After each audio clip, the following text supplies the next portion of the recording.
There was sunshine and perfect sailing conditions for the prologue to the 181st Skandia Cowes week on Friday. Conditions couldn't have been better for the extreme 40s. The 8-boat fleet kept the crowds basking in the sunshine throughout the 5 high-octane races. British team Basilica maintained their domination of the fleet in the 10 to 15 knots of wind, but the rest of the fleet were also hungry for good results. BT were hot on the heels of the leader. Regular BT skipper Nick Maloney stepped aside to let fellow Australian Olympic Tornado silver medalist Darren Bundock take the reins for the first day of racing in the 3-day series.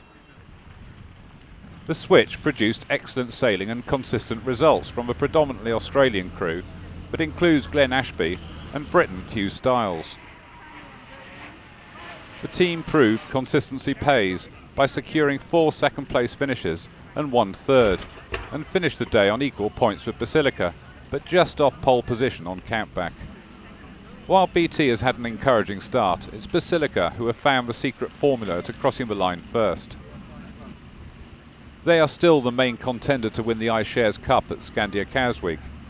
This is despite being hampered by a broken rudder during race 2, which resulted in their dropping out of the race. The team found a replacement part and got back to business, notching up a further 3 wins. Basilica skipper James Grant explained after the racing that while the team had had a good day, their troubles were far from over. After breaking their rudder in race 2, they borrowed one from another boat, but this would be needed the next day. It was going to be a long night for them, repairing the damage in time for the morning. In 3rd place are American team Tommy Hilfiger, who after a disappointing event at the iShares Cup in Marseille in July, are back on good form. Here in Cowes they produced the results that the American crew are used to, including a first in race 2. Shirley Robertson, helming JP Morgan Asset Management, secured 4th place by the end of the day. Not bad for a first-timer on an extreme 40. The double Olympic gold medalist and mother of twins spent most of the day teetering on one hull, proving that she's got nerves of steel. Yes, she is, yes. The team hit trouble during the first race when bowman Nick Hutton was knocked over the side during a Jenica drop, but he was quickly plucked from the water before they rounded the mark without losing any ground.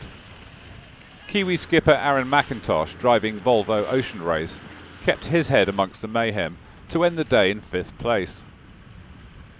There was heartbreak for top female Tornado sailor Carolyn Brewer and her crew on Hull Matro, who were forced to retire following the first race of the day after hooking an anchor line and slicing off a chunk of their rudder. Unable to steer their boat, the crew limped to shore to try and replace the broken parts. 2 races later, the team surprised the fleet by making the start of a 4th race, but they couldn't recover after the earlier problems and finished 6th overall at the end of the day. ABN AMRO also had a run of bad luck with their Jenica furler malfunctioning during race 2. The team made a quick repair on the water, but then had to retire before race 4, which left them in the bottom position.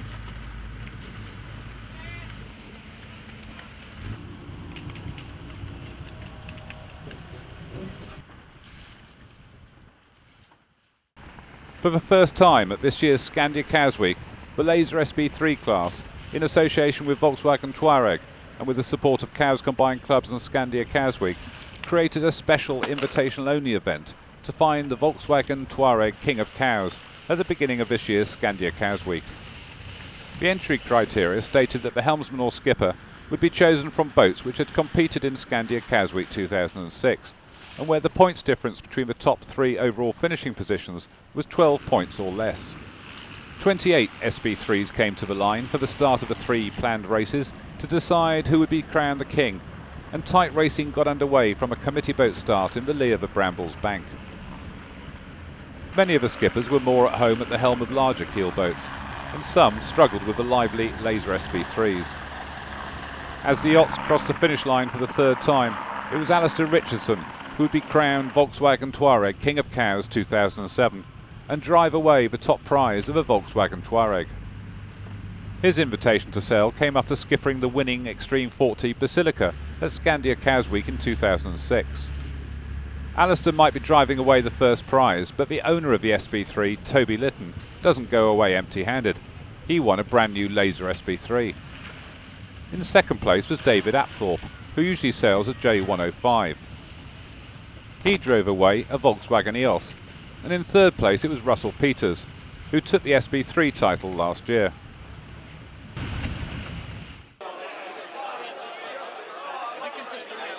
I just want to say 3 cheers as you present this, because it's a spectacular trophy to give away. For the King of Cows, 3 cheers to Alistair. Hip hip! Hooray! Hip hip! Hooray! Hip hip! Hooray!